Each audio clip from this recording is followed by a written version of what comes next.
Quatrième, pyramide et cône. Donc petit retour sur la partie grand B, patron, cône de révolution, dans le grand 4, patron de solide.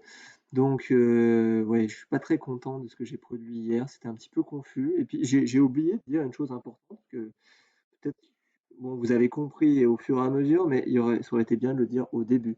C'est la formule qui permet de calculer le périmètre du cercle, qu'en fait on appelle aussi circonférence du cercle ou en fait longueur du cercle, c'est-à-dire la longueur du périmètre. Alors en fait on ne dit pas vraiment périmètre du cercle parce que le cercle c'est une ligne.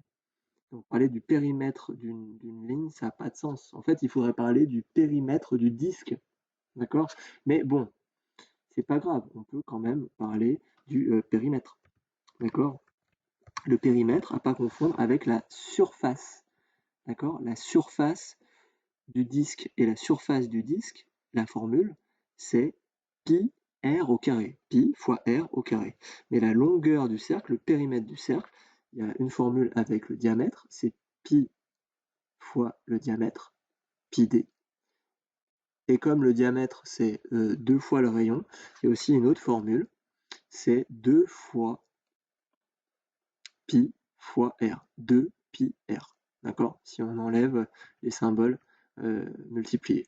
D'accord? Donc pour calculer la longueur du cercle, c'est-à-dire son périmètre, soit on fait pi fois le diamètre, soit on fait 2 fois pi fois le rayon. D'accord?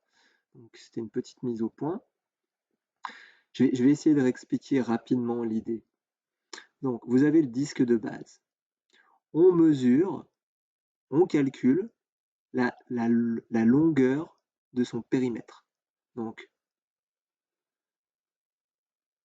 on l'a calculé ici. Longueur de l'arc de cercle, c'est égal à quoi?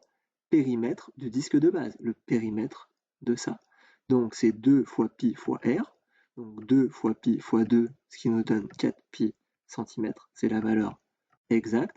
Et en fait, on a dit que la longueur du disque de base, c'est la même que la longueur de cette partie de disque, de ce camembert, de ce secteur de disque. D'accord? C'est pas le disque en entier. Par contre, on peut calculer le périmètre entier du disque, c'est-à-dire le périmètre du grand cercle. Donc là, c'est 2 fois pi fois r, le 6 cm qui est ici, donc ça me fait 2 fois pi fois 6, ça me fait 12 pi cm au total. Et donc en fait, il y a une proportionnalité qui rentre en jeu.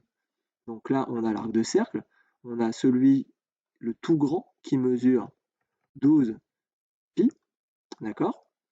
Et puis, il correspond à un tour complet, c'est-à-dire à 360 degrés, alors que en fait, le tour incomplet, c'est-à-dire seulement là ce que j'ai essayé de repasser en vert, c'est 4 pi. Et donc, ça correspond à l'angle qui est là.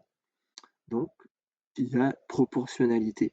Et d'après la proportionnalité, on va arriver à calculer en faisant 360 multiplié par 4pi divisé par 12pi, ça va nous donner l'angle A qui vaut 120 degrés. D'accord? D'ailleurs, je vais vous donner un exercice et on s'amusera à utiliser la formule. On peut faire une petite rectification sur la formule. Je préfère la présenter comme ça, c'est-à-dire sous forme d'une fraction. D'accord? J'ai oublié de le dire que c'était par cœur, hein, c'est la seule chose à savoir finalement. Donc notre formule, c'est ça, c'est 360 multiplié par le rayon du disque de base, donc c'est le petit rayon, c'est un petit r, divisé par grand R, le grand rayon qui correspond en fait à la génératrice du cône. Normalement, vous avez suffisamment de place pour écrire. Moi, j'ai dû serrer parce que j'ai modifié le document pour vous et normalement, vous avez plus de place. Donc, on a le rayon divisé par la génératrice, le grand rayon, qui est nécessairement plus grand, donc ça va faire une réduction. On aura obligatoirement quelque chose qui fait moins de 360 degrés. Donc, si on a vu quelque chose de plus de 360 degrés, ça aurait été embêtant, ça aurait été illogique. D'accord? Donc, façon de retenir, 360, un tour complet, multiplié par le rayon du disque de base, le plus petit, divisé par la génératrice, le rayon du grand disque incomplet. Voilà, pour le rectificatif et les précisions.